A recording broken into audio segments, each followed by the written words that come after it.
Okay, so if you've read through these, you'll see that I actually typed them up because a lot of these, I'm not going to make you memorize these rules. Okay, we're going to talk about them, we're going to use how they work, but we're not going to sit here and memorize them. So, our goal for today is to determine the number of roots for a polynomial equation and define the zeros of a polynomial function. I had to go back a year. Thanks. Okay. So to find the zeros of a polynomial function and to figure out, by looking at the polynomial, the number of roots. Alright, so here are some terms. We've talked about these terms before. We defined them. The zero root and a solution, or all of these, are joined together. They're the same. Okay, a zero, a root, a solution are all the same. They're always written as x equals a number. Okay? A zero is if you plug it in, you get 0. A root or a solution, if it's a polynomial, equals 0. When you plug it in, you get 0. Okay? They all mean the same thing. A zero, root, or solution. We have been using these terms since back in quadratics. So in Unit 5, we talked about these terms, and they're all used interchangeably. If it is a factor, it is x minus c is a factor of p of x. Okay? Because if p of x is written out in factored form, and you have all these factors that are set equal to 0, then we know that we can set each of the factors equal to 0 and solve it. And each of those factors would be like in this form of x plus or minus a number. Okay? Your x-intercept, and this is kind of an issue that I've seen throughout Unit 5 and Unit 6. If I'm asking for a 0, you have to write it as x equals a number. If I'm asking for an x-intercept, it's a number comma 0. It's actually a point. Okay? These notes are over on the counter, by the way. They're in your packet, but the ones in your packet do not have a back on them. That's why. So that's why I reprinted them, because they didn't have the back on them in your packet.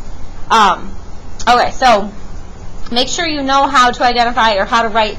If it's asking for a 0, make sure you write it x equals a number. Solution or root, same idea. If it's asking for a factor, it's written as x minus a number or x plus a number. And if it's an x-intercept, it's written as a point, so x comma 0. So the fundamental theorem of algebra. We have all this gibberish on here. If you open up a textbook, the fundamental theorem of algebra will say every polynomial equation with a degree greater than 0 has at least one root in the set of complex numbers. The set of complex numbers also includes the set of real numbers. I added that in so we can better understand it. So we've talked about real numbers and how we break that set down, but the bigger picture are complex numbers. And complex numbers then have a smaller group that are just imaginary numbers, but then they also have the real numbers. Okay? Basically what this is saying is that all polynomials have at least one 0. Okay? They're all going to have at least one solution or one root. And the reason why is if I took f of x and I set it equal to 7, and I was looking at that as a polynomial, what's the degree of this polynomial?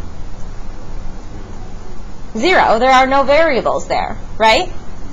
But if I instead said f of x equals 4x, what's the degree of this one? 1. So it's saying anything with at least the degree of 1 is going to have at least one solution, which makes sense because there's nothing that's going to make 7 into 0. There's no solution for that one. But you could easily make that one turn into 0. Okay? Same if I had x squared, I would have at least one 0, and so on and so forth. So all polynomials, if they have a degree of at least 1, they're going to have at least one 0. That makes sense. Because we already know the corollary to the fundamental theorem of algebra.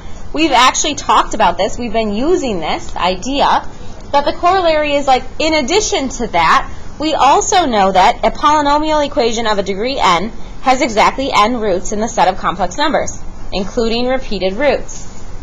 All that says is the number of the roots, or the number of solutions, is equal to the degree of the polynomial. So that's why we've been practicing that, right? I say, how many roots or how many solutions are we going to have? And you guys are able to tell me that. And how are you able to tell me is because you look at the degree of the polynomial. So none of this is really new yet because we've known this. So that makes sense that if a degree is 0, it's not going to have any solutions. If a degree is 1, it's going to have one solution. If a degree is 2, it's going to have 2 solutions, etc., etc. So even though there's these rules that we wrote out, I didn't find it necessary to actually have you sit there and write them and make your hands sore from them because this is stuff we've already been doing. Okay? Now this is something that's kind of new here, is the complex conjugate theorem. Does anyone remember what complex conjugates are? I'll write a complex number out. 2 minus 7i. This has a complex conjugate. We learned it back in Unit 5 when we first introduced imaginary numbers and complex numbers. Does anyone remember what the complex conjugate would be if our original is 2 minus 7i?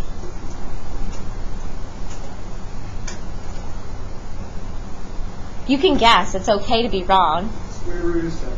Not square root of 7. It looks very similar to that.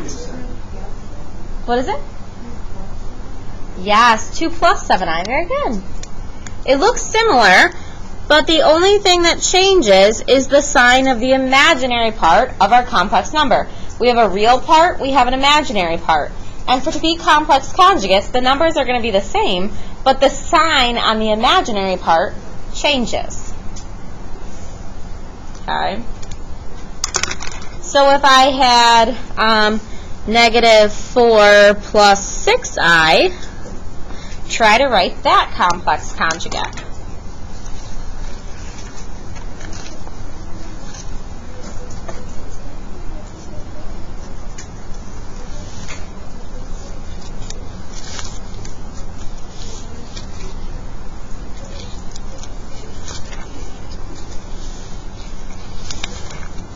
And what do we get for a complex conjugate this time? Raise your hand if you think you got it.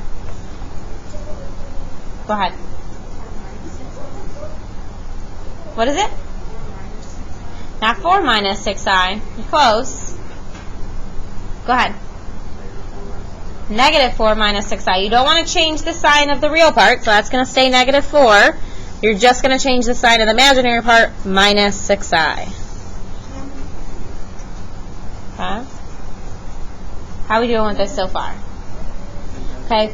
What if I take away the real part altogether and I have just an imaginary number like 3i? What would its complex conjugate then be? Go ahead. Negative 3i.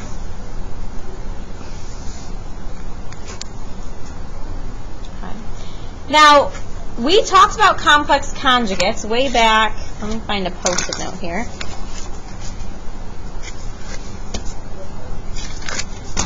Way back when I gave you a problem that looked like this.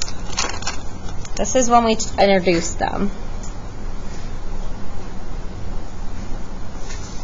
If I gave you a problem like this, you had to use a complex conjugate because we were not allowed to have an I in the denominator. Okay? So what we would do then is we would multiply by a version of 1. And the version of 1 would be using the complex conjugate. So what's the complex conjugate of 4 plus 6i? 4 minus 6i. So we would multiply the top and the bottom both by 4 minus 6i. And this is way back in your 5.4 notes, I believe is which section it's in. Okay, but what I would get is I would distribute the 6 through. I would have 24 minus 36i. But on the bottom, it works out super nice because I have to FOIL this. And what happens, and this is the significance of complex conjugates, is when I FOIL this, I'm going to write it down here so then I'll write my final answer right here. My first times my first would be what? My outside becomes what? Negative 24i. What's my inside? Positive 24i. What's the last? Last times the last? Negative 36 what? I times I is I squared. Okay? Now this is where the beauty of everything happens. What happens? Those two i's cancel out. The negative 24i and a positive 24i are going to cancel. What else happens? Go ahead. Yes, I squared is the value of negative 1. So what I actually have here is 16 minus 36 times negative 1. Negative 36, negative 1 makes a positive 36. And 16 plus 36, 52. So that means the denominator becomes just a real number. That's the beauty of complex conjugates, because when you multiply a complex conjugate, or when you multiply a complex number with its complex conjugate, the complex part goes away and it becomes a real number. That's the significance of it. Okay? So if I were to take and multiply these two together, I'll get a whole number, or an integer at least. Okay? If I multiply these two together, I will again get an integer. There will not be any more i's in that problem if I multiply those two together. If I multiply 3i and negative 3i together, I'd have negative 9i squared, which turns into positive 9. Okay, that one's easy. I can do that one without any work shown. But that's the significance of complex numbers and their complex conjugates, is that when you multiply them, the i's go away. Okay. So then, okay, that's all.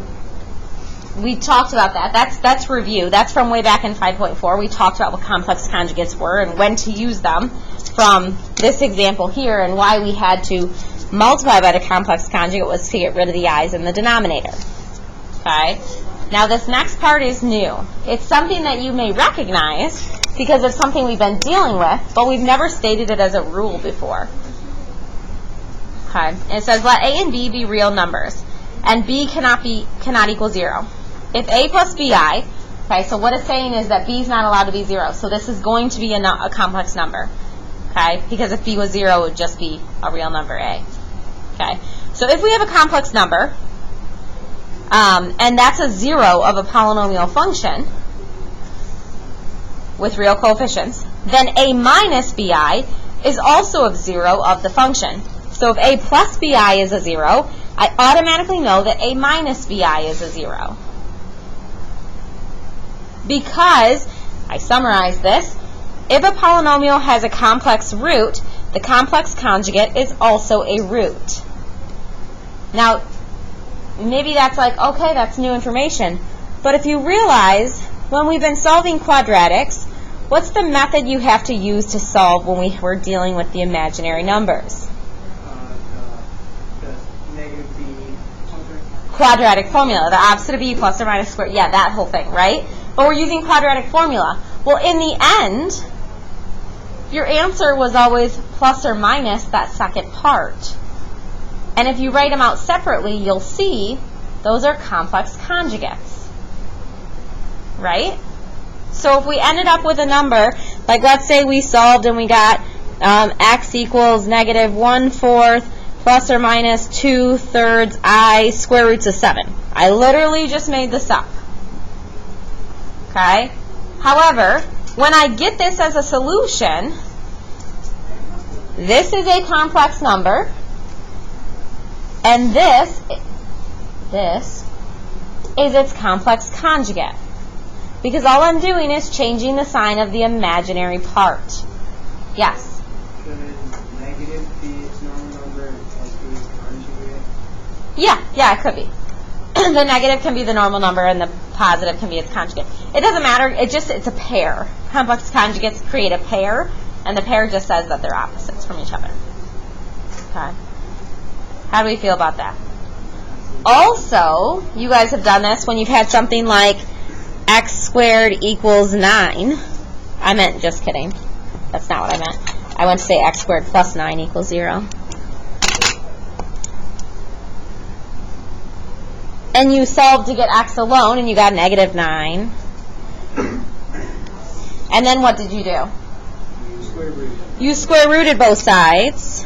But what do we have to remember when we square root both sides? Negative, because you had to subtract 9 to get on the other side. you have to remember that you have a positive or negative square root of negative 9. Okay, and that's often forgotten about. But you also have to simplify the square root of negative 9 because that negative sign comes out as I. So x equals positive or negative I square roots of 9. Well, wait a minute. What's the square root of 9? 3. So x equals positive or negative 3i. Well, look. 3i is one of your answers. Negative 3i is an answer. A complex number and its conjugate are both solutions to that equation. So this is something that you guys have been working with, but we never put a name to it or anything. Yes? If you saw that the number had a square root, why would you use the square root in the first step before you subtract the value? What's that? Why wouldn't you use square root at the start? Because you have a negative sign in there. You can't ever take a square root of a negative number, so you had to pull out that I. I mean from the start, like x squared plus 9. From the start. Three would be on the same side as x squared, and it would be on the other side. So it would be. You have to get x alone. If you're starting with this, the only way to solve this is by getting x alone. So you have to subtract the 9 and then square root both sides. So that's what we did. If you were to square root it first, it'd be x squared plus 3, and then you'd subtract 3 on the other side, and then you'd be doing the square root of 3 instead of doing the square root. It wouldn't be x plus 3. You can't square root a binomial. You can't square root from the beginning. You cannot take the square root of x squared plus 9. That's not allowed. The same reason if I took the square root of 16 plus 4, put this in your calculator. What's 16 plus 4? 20. What's the square root of 20? Absolutely impossible. Well, it's not impossible. It's a decimal, right? 4.472135995. Okay, so that's what you're getting. Because that's the square root of 20. That's not the same thing as 4 plus 2, because I can take the square root of that. Your answer is not 6. You see the difference? So you can't take a square root if you have a binomial. It's not a rule that's allowed. You could if you had 9x squared. If there's multiplication going on, then you can say that your answer is 3x. But not if you're adding underneath a radical. Can you take a square root of both of the terms? Okay. All right. So as I was saying, these are things that you guys have done in the past. And now I'm actually telling you the rule that goes along with them. So this should look familiar. And now we have this rule that says if you know that 3i is an answer, we must know that negative 3i is an answer. Well, that's kind of another clue that if you're missing something. But we kind of have been using that idea that the degree of the polynomial is the number of solutions you're supposed to have. Okay. All right, let's flip it over and work on some of these examples. On your assignment that goes along with these notes, you're going to have to do some solving. Now, you have lots of different ways to solve. So the first thing I want you to be able to identify is state the number of roots. So looking at this first one, how many roots are we going to have? How many? On number 1, how many? What's the degree? 2. The degree is 2, so the number of roots is going to be 2. This is a quadratic, so think back to Unit 5. What are the ways that we've learned to solve quadratics? Negative b. Yeah, that negative b thing, right? Yeah, quadratic formula. Quadratic formula. Okay. So one way to solve is quadratic formula. Now that's a way that always works, that will never fail us. Unless you do it wrong. Unless you do it wrong, yeah. Okay, so I like to star this one because that's kind of your go-to method. If your other methods don't work, that's kind of your go-to. Okay, what's another method? With a substitution failure, synthetic substitution. By graphing. Graphing would be a way. Now, I kind of put this one off to the side because not very often do I want to go get graph paper and graph a quadratic and see the parabola to look at the x-intercepts to then find the zeros. It seems like a lot of work and a lot of labeling and tables involved, and That just seems like a lot of work to me, so I don't usually go with graphing. Okay, what's another option? And the one I'm thinking of is one that we've used with polynomials also. Factoring. Factoring, I'm going to kind of put like a, not a star, but not a minus, because a factoring is a good way, if you can factor, I don't even know what I'm writing here. Skipping letters.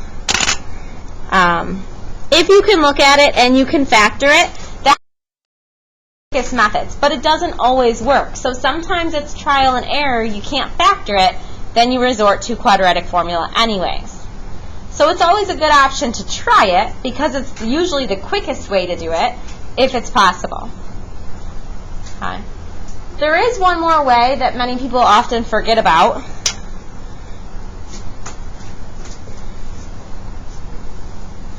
And it's to get x alone.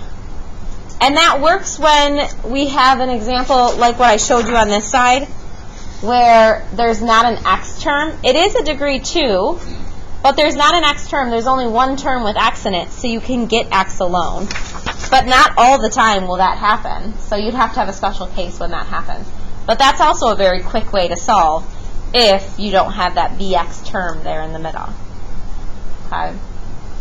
So these are good methods to go with, but a quadratic formula will always work. So we are being asked to solve this quadratic. Which method do you want to try? Quadratic formula. Go for it. Okay. If you want to try something else, go with something else. But I'll pause this up here, and we'll see what you guys can come up with. All right, so I did it both ways. So we pretty much eliminated that we're not going to be able to get x alone because of, oh, I'm still paused up here. Hold on. There we go. Okay. We said we can't get x alone because that 6x term and the x squared term, there's no way to combine those, so we would never be able to get x alone.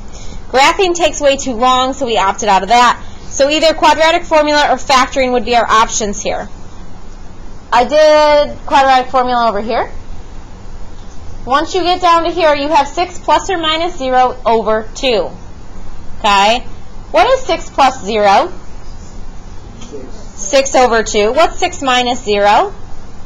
Still 6 over 2. So I have 6 over 2 or 6 over 2, which ends up being 3 no matter what. If I factored it, which this is actually the quicker of the methods. I realized that. Some of you realize that? Yeah. Good. So this factors into x minus 3 times x minus 3. I FOILed it out just to make sure that it does equal x squared minus 6x plus 9. This is the factored form of it. Then because you have factors that multiply to 0, I know that if I have two numbers that multiply to 0, one of those numbers must be 0. So I took x minus 3, set it equal to 0. I took x minus 3, I set it equal to 0. Did I have to do that twice? Absolutely no, you did not. I didn't have to because they're the exact same thing, and no matter how many times I solve x minus 3, I'm going to get x equals 3. But it's okay if you do write it twice. I actually don't mind writing it twice. Why? How many roots am I supposed to have? 2. 2.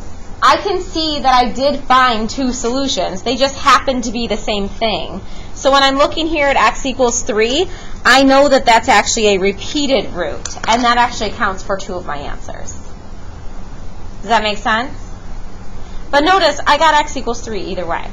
So it doesn't matter which method you use the method you're most comfortable with. Okie dokie. All right. Let's look at the next one then. I'll put this down here for right now. This next one, x cubed plus 2x equals 0. How many roots are we going to have? 3. Okay. When I'm dealing with cubics,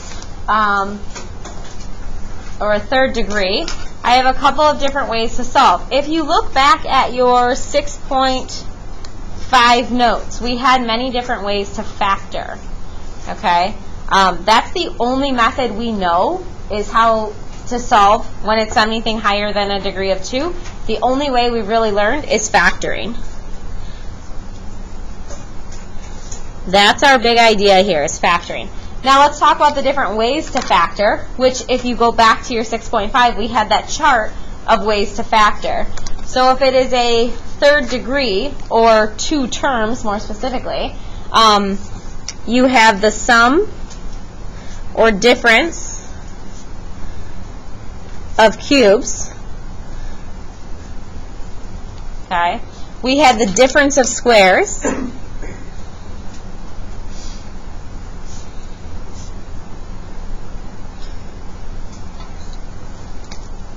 Okay. And then we had GCF always works. It doesn't matter how many terms it is. So those are the 3 ways that we have to narrow it down to. All right, so let's look. We're going to have to factor this one way or another. Is it the sum or difference of cubes? Is x cubed a cubic number? Yeah. Is 2x a cubic number? No, so that one's out of the picture. Okay, is it a difference? Is it a subtraction problem? So it can't even be the difference of 2 squares because it's not a difference. It's not a subtraction problem. That means we have to resort to a GCF.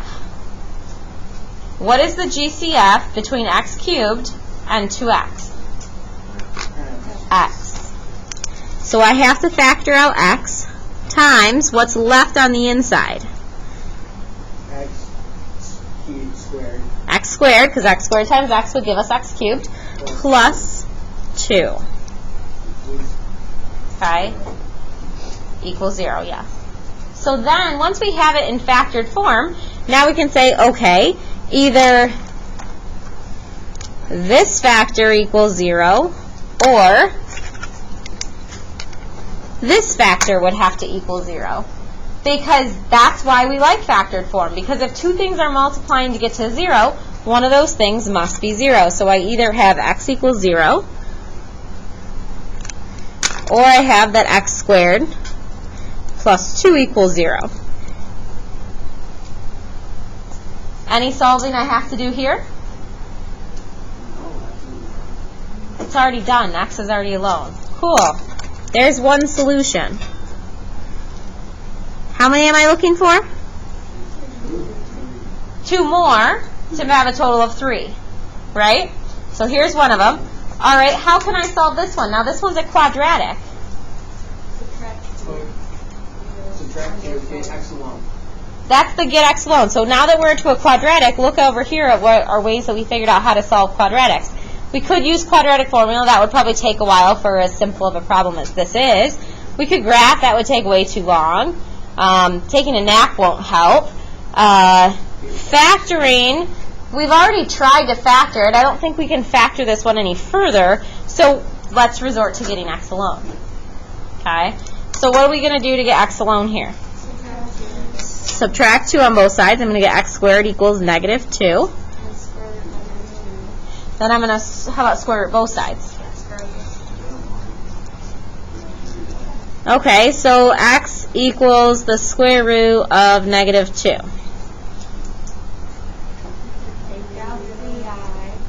Take out the I. Okay, so x equals I square roots of 2. Ah, good. So, before I even get there, I can see that this is a complex number, right? Well, if it is a complex number and it's a solution, its complex conjugate must also be a solution. So, yes, when we are taking a square root of both sides on an equation, we have to think of the positive or negative. But now we have another rule that will help us remember, oh, shoot, I only have 2 solutions, I need 3, and one of them is complex, so the complex conjugate must also be a solution, meaning I have to have that positive or negative version. Okay, so one of my answers shows up right here. This actually counts for 2 of them because of that positive or negative. How many solutions did I find? 3. How many were I looking for? I was looking for 3, so I'm good to go. Okay. Now, that's just review. We've been solving polynomials. Now, today is the first time that I'm going to give you like a jumbled mess of polynomials to solve, and you guys are going to have to resort through and try to find them. That's your Friday work this week, is this assignment.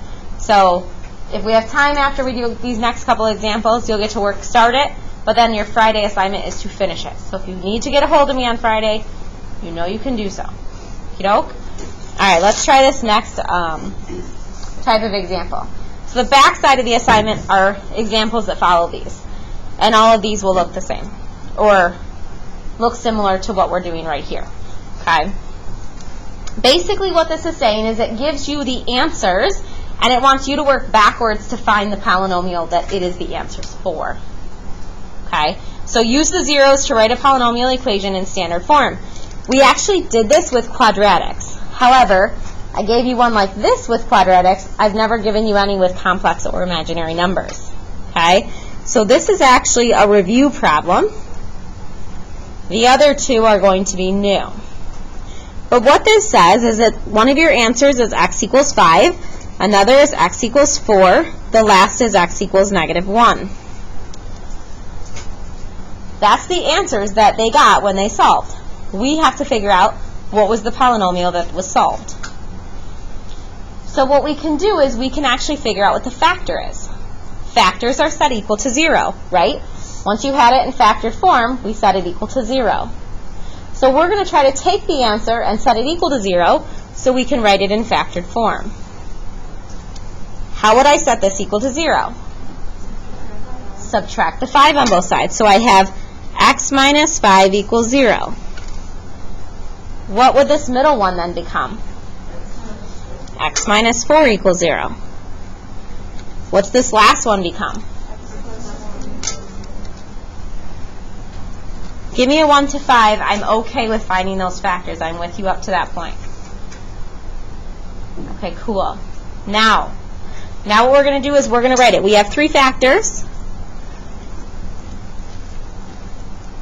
So we're going to write it out in factored form. We're going to write the factors. The first factor was x minus 5. What was the next one? What's the last one? Okay, now I want you to think back to a simpler problem when I multiply 3 things together. If I was multiplying together 2 times 3 times 4, I would take the first 2 and I'd multiply and get 6 times what was left was 4, and I would know that my answer then is 24. The same idea goes with factors. Take the first 2, multiply them together, then take that answer and multiply by the third factor. Okay? Yes?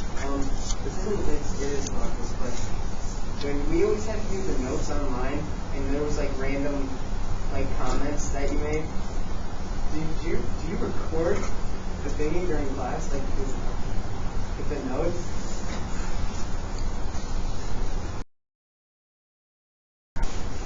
Alright, so multiplying the first 2 together. All I'm doing is I'm going to FOIL this. When I FOIL the first 2 together,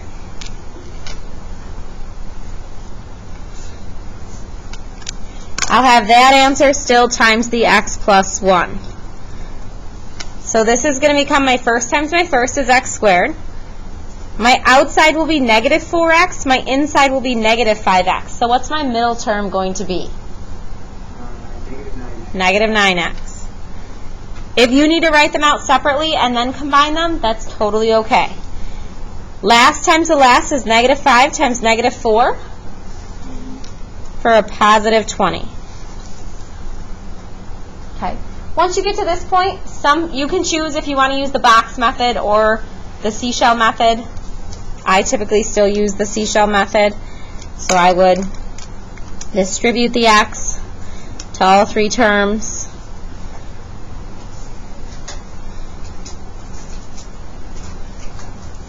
Then I would distribute that 1 to all 3 terms.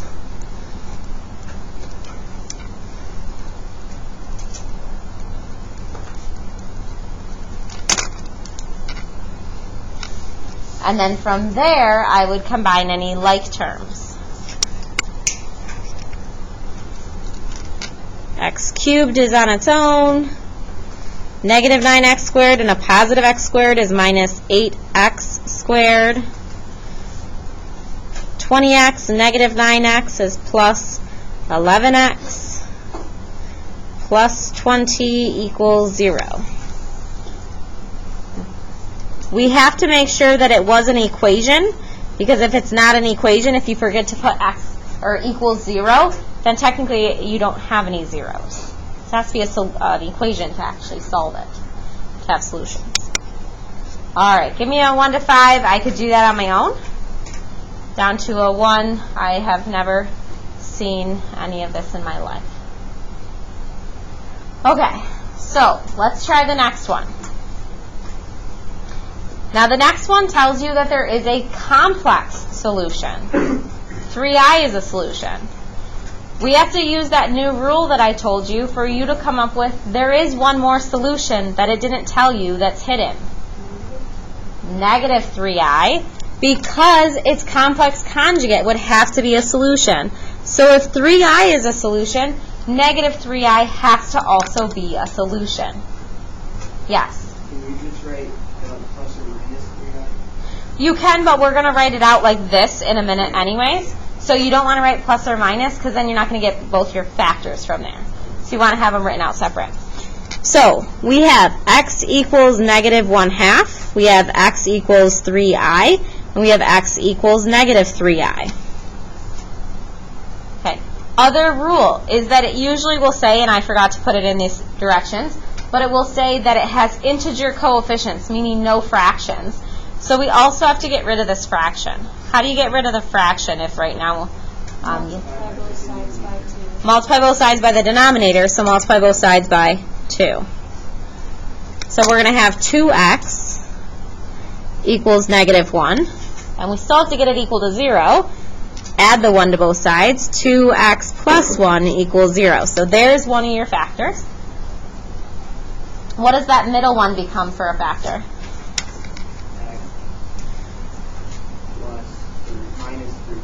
X minus 3i equals 0. And this last one becomes x plus 3i equals 0. Okay, questions up to that point? All right, so we have 3 factors that we're going to multiply together. Set equal to 0. The first factor is 2x plus 1. The next one is x minus 3i, and the last is x plus 3i. Now, what is the beauty of complex conjugates? What is it? Multiplying them together will cancel out the i's, right? And technically, you're not squaring them because they're not the same. But yes, multiplying these together will cancel out your i's. So what I highly recommend is instead of the first time when we took the first 2 and multiplied them together and then multiplied by the third one, if you multiply these 2 together, you'll get rid of all the i's and you'll end up with a nice polynomial without i's.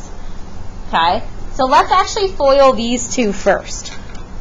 I'm going to leave this one alone, and I'm going to work at FOILing this. My first times my first is x squared. My outside is 3i. My inside is minus 3ix. Okay. My outside is 3ix.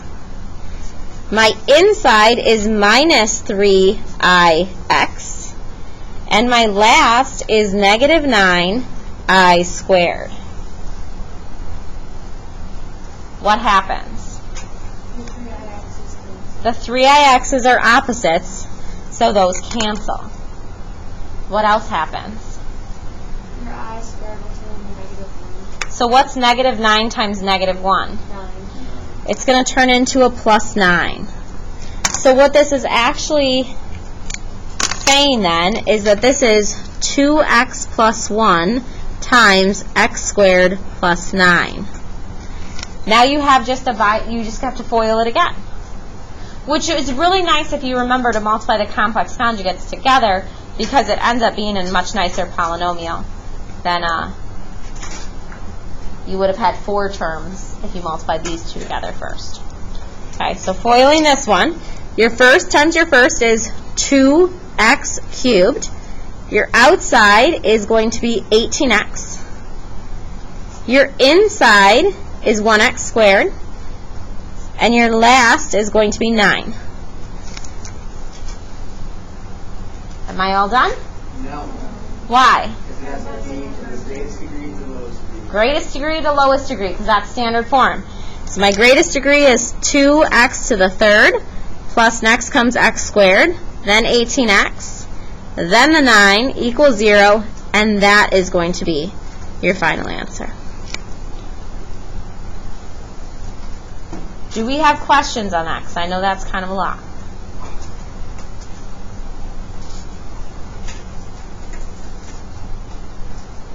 Yes. Why'd you add the negative?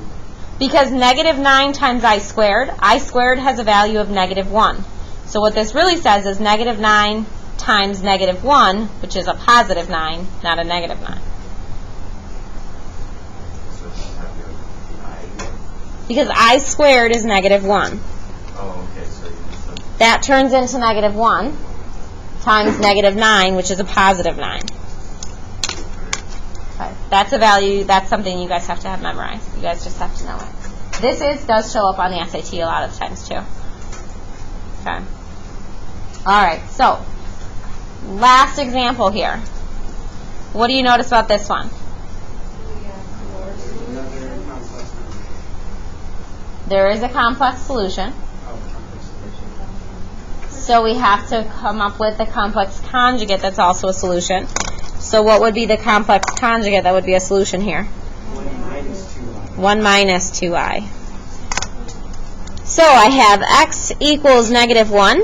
I have x equals 1 plus 2i. I have x equals 1 minus 2i.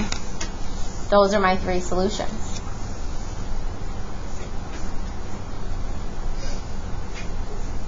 Set this equal to 0. I have x plus 1 equals 0. Set this one equal to 0. I'm going to have x minus 1 plus, or no, x minus 1 minus 2i equals 0. Here I'm going to have x minus 1 plus 2i equals 0.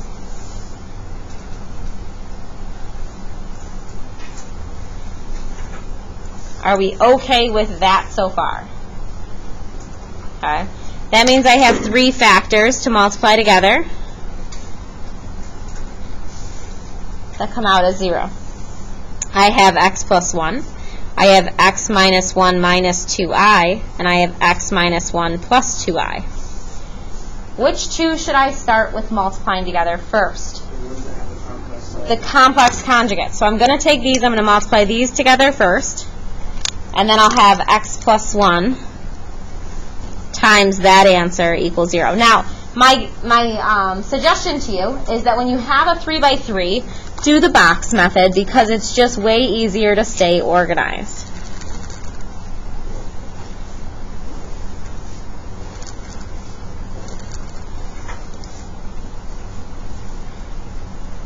This looks familiar, right? So it's no different than what we were doing back in 6.1.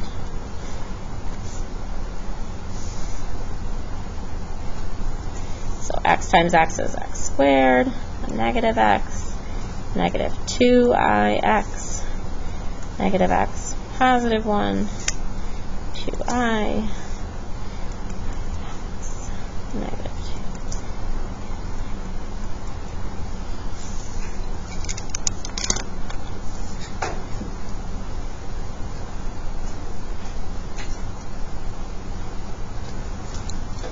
2. All right.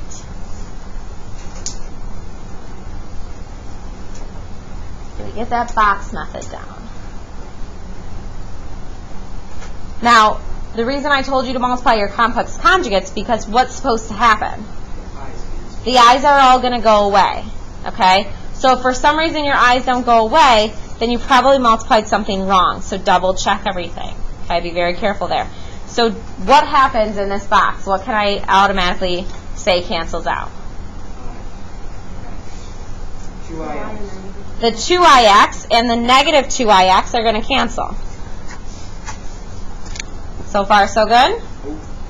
Got another one? 2i. The 2i and the negative 2i are going to cancel. Okay? Now the last part you just have to be able to recognize. Instead of negative 4 times I squared, this is negative 4 times negative 1, which becomes a positive 4.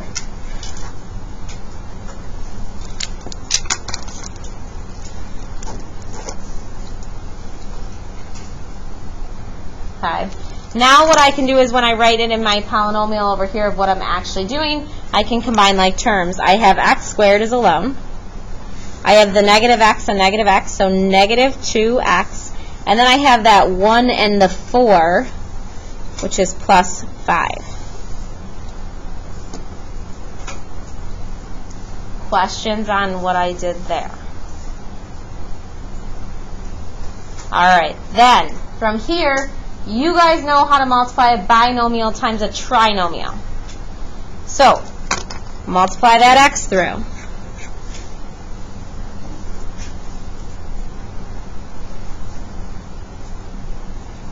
Multiply that 1 through.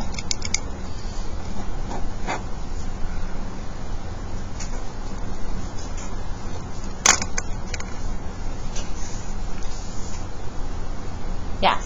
So, if the number has I squared, I squared is negative 1. So if it has I squared, think about it as multiplying by negative 1 instead. This is a rule from 5.4 that you guys had to have memorized. Okay. Alright. So let's work at combining like terms here. I have x cubed. A negative 2x squared and a positive x squared is minus x squared. 5x and a negative 2x is plus 3x. Plus 5 equals 0. And I believe that should be our final answer. Everything's in order, so it's standard form.